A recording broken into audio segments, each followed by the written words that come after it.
Yeah, boss of YouTube, Elmas here, and I have for you guys today a very good Enya battle I had a few nights ago, and yeah, that's really it. Two things real quick. If you guys still have not asked me questions for my 3K sub special with Laura, I'll link to that video. That video will be down in the description, so you guys can check that out. Leave some questions, come back to this video. And, of course, if you guys do enjoy the battle, make sure to show your support and hit the like button down below. So, looking at team preview, this is not a team of my own. This is a team that my boy, Queen of Love Disc, yes, for those of you who don't know, Queen of Love Disc is a guy. Okay? This is a team my boy Chris made, and it's really fun. I really like it. However, though, it gets utterly destroyed by Electivire, which is actually really embarrassing, which is probably why I'm never going to use this team again. But it's very cool, it's very fun, or I may just modify it and just put in like something else. But yeah, I like the offensive Samurott, I like the Mega Rup, the Lilligant, which I never really use in Sneasel. And looking at my opponent's team, the biggest threat I saw was probably just gonna be the Ninetales, just because if I lose my Samurott, I literally have no switch-ins to a potential Life Orb Fire Blast. Or if it gets up a nasty plot, it actually does outspeed my whole team except for Rotom. So Ninetales was easily the biggest threat going into this battle. However, though, Kangaskhan and Scyther can also be a problem if I lose my Garbodor, just because it is a lot of pressure on Garbodor to stop both Kangaskhan and Scyther. So I also had to make sure to watch out for Kangaskhan and Scyther. So yeah, with that being said, let's get this started. So he's going to be leading off with Kangaskhan, as I'm going to be leading off with my Rotom. Right away, I decided to switch directly into my Garbodor, expecting him to just want to go for the safe fake out, then predicting him to go for a potential Earthquake. I decide to double switch into my Rotom, allowing me to get a free Volt Switch off, seeing that he does not have a ground type on this team. I can now bring in my Sneasel, and I found it odd that he just left in Cryogonal like this, because he definitely could have kept Cryogonal to check my Samurott and my Lilligant, as well as my Rotom Fan. The only thing I can think of is that he either predicted me to go for a Pursuit, or potentially go for a Swords Dance, which wouldn't be a bad play on his part if that's what he was thinking, but other than that, there's no real reason he should have fought it off. Cryogonal here, in my opinion anyways. As I get rid of the Cryogonal, this is really good for me because... Oh, sorry, I clicked the wrong pause button. That's never happened before. But the reason why this is so good for me is because look at my Samurott. I am modest, max special attack Samurott. What on his team takes a Hydro Pump? Nothing. Samurott has just become the biggest threat to his team. Albeit that Samurott is also a giant threat to his team. It's just that this has Flash Fire and he has this to switch into Earth Powers. Samurott is basically my win condition at this point, is what I'm thinking. So I believe I switched into my Samurott as he pulls a double switch into his Kangaskhan here, and because he did reveal to have the Earthquake, I don't want to stay in, so I'm going to be forced to switch out as he reveals to have the Double Edge and gets off a huge amount of damage on my incoming Rotom. Now the fact that he has Double Edge and not Return is going to play a very big role throughout this battle.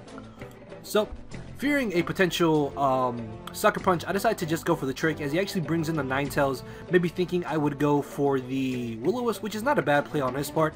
And it turns out that he actually has Leftovers and not Life Orb, which means this thing was not as big of a problem as I thought it originally would have been. As I make the safe switch into my Samurott, he's just going to go for 2 Flamethrowers, expecting me to not go straight for an Earth Power, which was a good play on his part because he got off some nice chip damage on my Mega Samurott. As I do go for the safe Earth Power this turn, I really lose nothing by just going for Fire Blast this turn. However, I mean, even if he brings in Ninetales, unless he has Hidden Power Water, then there's really nothing I lose by just going for Fire Blast. Yes, he does get the Flash Fire boost, but he's not going to be doing too much more damage to me, as I actually make a play and I decide to fodder off my Rotom. Now the reason why I did this is because on the off chance that he did decide to switch back into Weezing, thinking that I would stay in and go for the Earth Power, by bringing in Rotom, I could pick up momentum again, or I could just get off some damage on Weezing. But he does just end up going for the safe Flamethrower as I get a free switch into my Samurott. We're going to play a game of what wants to die? Because that's pretty much what's going to happen here, so long as I don't miss my Hydro Pump. So he decides to fodder off his Mawile, which is going to get straight up, oh, I miss Hydro Pump. It's fine, because I outspeed. I can go for another one. Oh, okay, he Pain Split, it's fine. Third time is the charm. I actually go for Taunt. I thought that Mawile would actually be able to live Hydro Pump, but no, it just died. So third time was the charm. As he brings in the Kangaskhan, fearing the fake out, I make the safe switch into my Garbodor, but he makes a very good play, predicts that, ends up going for the Earthquake, and now he will be able to 2-KO me. In hindsight, what I could have done was probably just foddered off my Lilligant or my Sneasel, because Garbodor, as I said, really would have come in handy to keep this Kangaskhan and Scyther in check. However, though, I do have Stealth Rocks up, so Scyther isn't as big of an issue. But if it does turn out to be Scarfed, then I guess keeping my Sneasel is better than having Garbodor at this point. Because his Kangaskhan eventually would have been able to weaken my Garbodor to the point where he could have just brought in Scyther and potentially just swept me with Aerial Ace if he was Scarfed. So I guess looking back at it, I could have either just kept Garbodor or foddered off Sneasel or Lilligant. So I guess it's not really too crucial, but I don't know. I still feel that probably losing Lilligant would have been better for me than me not having Garbodor. But anyways, hindsight is 2020. As he knocks me out, I can now bring in my Sneasel, and I'm pretty much in a prime scenario where I can just go for knockoff, because I really lose absolutely nothing in doing so, as I do no damage to this Weezing, fearing a potential Will-O-Wisp. I switch directly into my Samurott. Also, I thought he may want to go for a Sludge Bomb, thinking that I would want to bring in my camera up just to get off a little bit of chip damage. Plus, by bringing in Samurott, this is a more aggressive play on my part, just for the sole fact that I pretty much get another free kill with Hydro Pump, as he turns out to have Toxic Spikes, which are going to prove to be a tad bit annoying. Luckily, I don't miss this time, and I'm going to be able to straight up annihilate the Ninetales, as he can get a free switch back into Kangaskhan. But because of Double Edge Recoil and Stealth Rocks, I am really starting to wear him down, as I just fodder off my Sneasel, expecting him to go for the Double Edge. I can now get a free switch into my Lilligant, and thankfully for me, he thinks that I'm actually Jolly, which confirms that he's adamant, and I can pretty much get off a free Sleep Powder as he decides to Sleep Fodder his Weezing. I'm perfectly fine with this, because now what I can do is pretty much just go for a Quiver Dance, and the reason why I want to do this is because I don't want to go straight for the Grass Stab if he does decide to bring in a Scyther like he does here, because I do actually have the Hidden Power Fire, or is it Hidden Power Rock? It's one of the two.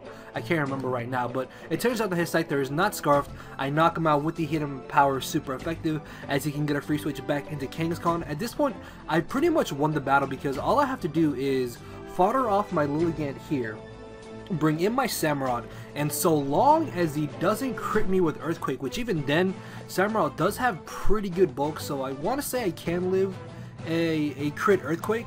I can knock him out with an Ice Beam or whatever move I want to go for. But he does just end up going for the safe Double Edge, knocking himself out. I get knocked out by the Toxic, and with Camera being my last Mon, unless I miss Fire Blast, however many Fire Blasts I have left, then there's no way he's going to be able to win this. As he is asleep, I'm going to be able to hit my Fire Blast and pull out the victory, and that is going to be the narrow 1-0 in my favor. So yeah, that was actually a really good battle. It definitely turned out to be a lot better than I had expected. And just, yeah, hopefully you guys did enjoy, and if you did, make sure to show off your support. Hit the like button down below. One like can definitely go a long way. And with that being said, if you still want to ask me questions for the Q&A with Laura, of course the video is in the description. And I'm just rambling at this point. Thank you all for watching. I will see you tomorrow. Later, everybody.